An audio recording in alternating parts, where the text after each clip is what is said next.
Mutual fund. Well क्या चाहिए हमें एक म्यूचुअल फंड से? वेल डाइवर्सिफाइड पोर्टफोलियो हो, लॉन्ग टर्म रिटर्न्स दे, अच्छी कंपनी में इन्वेस्ट करे, इंडियन कंपनीज में इन्वेस्ट करे।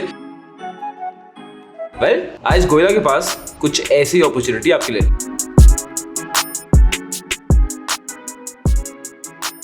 दोस्तों गोयल आपके सामने आ गया है with a very interesting opportunity. But before we move ahead with the video, it is very important for me to tell you this video is in paid collaboration with Axis mutual fund. अब तो this such a great opportunity because आपने हमारी videos को इतना प्यार दिया है, इतना लाइक किया है, इतना कमेंट किया है, and we are thankful for you for that. Finally हमारे पास अच्छी ब्रांड्स आ रही हैं जिनसे हम कोलैबोरेट कर पाते हैं। इसके दो एडवांटेजेस होते हैं। सबसे पहले आपको ऐसी इंटरेस्टिंग अपॉर्चुनिटीज के बारे में पता चलता रहता है। दूसरी चीज, हमें बहुत हेल्प मिलती है इस चैनल को सस्टेन करने के लिए because giving this quality, this kind of content, this kind of research, this kind of edit takes a lot of money and these collaborations help us to sustain this channel. अब गोयला का काम क्या है? आपको अच्छी अपॉर्चुनिटीज बताना, but ये गोयला की कम्युनिटी का काम है कि बिफोर आप कोई भी डिसीजन ले खरीदने का या नहीं खरीदने का, खुद की रिसर्च करिए, समझिए और हो सका तो एक्सिस म्यूचुअल फंड की वेबसाइट में जाइए और खुद सारे पैरामीटर्स चेक करिए so that you can be doubly sure before taking any decision. और आज हम बात करने वाले हैं about Axis growth opportunities fund. Now this mutual fund has many tangents to it. हम क्या करने वाले हैं? एक एक करके we are going to understand all the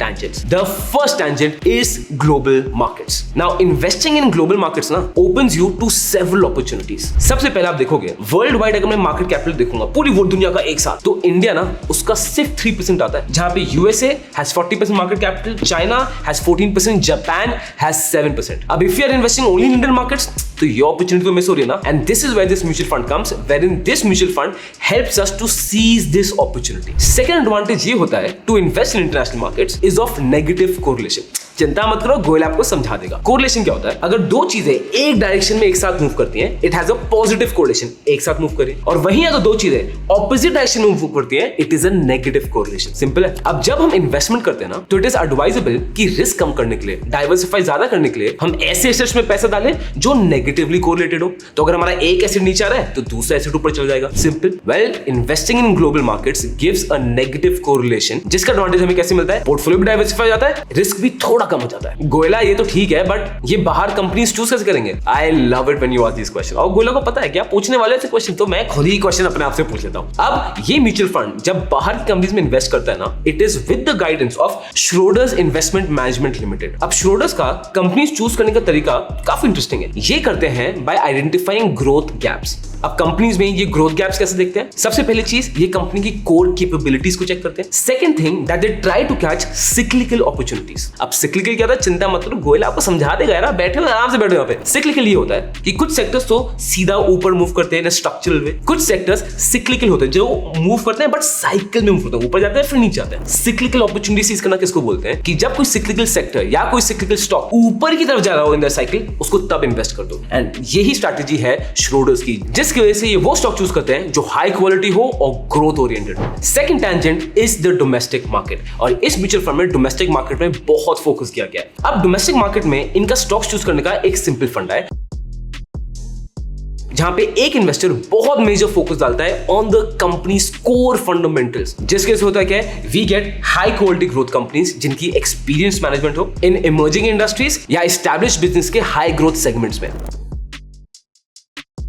Now 65 to 75% domestic markets में ही इन्वेस्ट किया जाता है, जहां पे 30 to 35% is in large caps, 35 to 40% is in mid caps and rest is in international markets. इसमें जो टॉप 10 सेक्टर्स आते हैं वो है फाइनेंशियल सर्विसेज के, इंफॉर्मेशन टेक्नोलॉजी के, केमिकल्स के, कैपिटल गुड्स के, आपको सब दिख रहा है। टॉप 10 स्टॉक्स की बात करूं तो आ जाएंगे Bajaj finance, PI industries, Tata Elxsi, Avenue Supermarts जो बाय द वे डीमार्ट है, Indian Hotels and Sundaram finance. Companies आपके सामने हैं। और अगर आप इंटरनेशनल कंपनीज की बात करोगे तो इन्वेस्टमेंट्स हैं माइक्रोसॉफ्ट में, अल्फाबेट में, नेटफ्लिक्स में, अडोबी में, ऑरेकल में, वीजा में एंड मेनी मोर। अब बात करते हैं परफॉर्मेंस की। अब जब मैं परफॉर्मेंस की बात कर रहा हूं तो ऐसा बिल्कुल भी जरूरी नहीं है कि वो परफॉर्मेंस म्यूचुअल फंड की रिपीट ही होती जाएगी। इसको थोड़ा सिंपल एंगल समझाते हैं कि अगर सपोज कोई बच्चा टॉपर है, ठीक है, अब अगले साल क्या वो टॉप करेगा? भरोसा थोड़ी है। हो सकता है अगले साल टॉप से भी बेटर नंबर ले आए, या हो सकता है एवरेज हो, या अबव एवरेज हो जाए, या बिलो एवरेज हो जाए, या फिर फेल हो जाए, कुछ भी हो सकता है। बट ये देखिए कि बच्चा पढ़ाई में कैसा, हमें इंसाइट मिलती है कि बच्चा परफॉर्म कैसा कर सकता है। Same the case with mutual fund sir. जब जब आप एक म्यूचुअल फंड की पास्ट परफॉर्मेंस देखते हो ना, उससे आपको इंसाइट्स मिल सकती है, बट जरूरी नहीं है कि वही परफॉर्मेंस रिपीट होती जाए। अब आते हैं इस म्यूचुअल फंड की परफॉर्मेंस में। बट एक सेकंड, परफॉर्मेंस किससे कंपेयर करें? मैं सिर्फ आपको बताता रहूंगा इतना रिटर्न आया, वो तो सेंस बनेगा ही नहीं। तो हर बार ना किसी म्यूचुअल फंड की परफॉर्मेंस होती है उसके बेंचमार्क के साथ। इस म्यूचुअल फंड का बेंचमार्क है Nifty large mid cap 250 try. अब देखते हैं इस म्यूचुअल फंड ने अपने बेंचमार्क के अगेंस्ट कैसा परफॉर्म किया है। आइए सर, जैसा देखते हो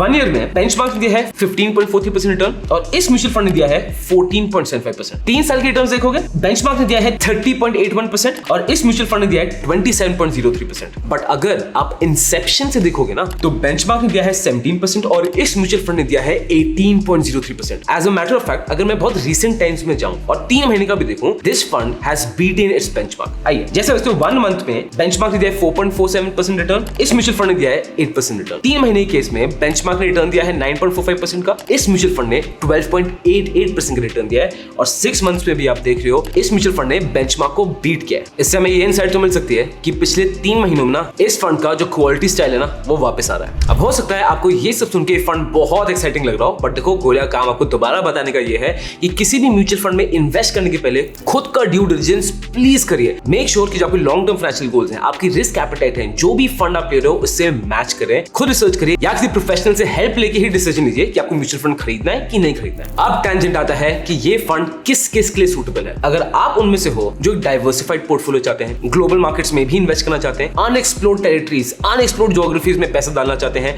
डोमेस्टिक मार्केट्स में पैसा डालना चाहते हैं, और अगर आप capital appreciation over long term देख रहे हो, then this mutual fund you can consider. और ये है इस फंड का रिस्कोमीटर, तो डिसीजन सोच के लीजिएगा। इस म्यूचुअल फंड के लिंक्स मैंने सारे डिस्क्रिप्शन मेंशन कर रखे हैं। And thank you again for loving so much that we have got this opportunity for this paid collaboration. This Goela school of finance, financially empowering you.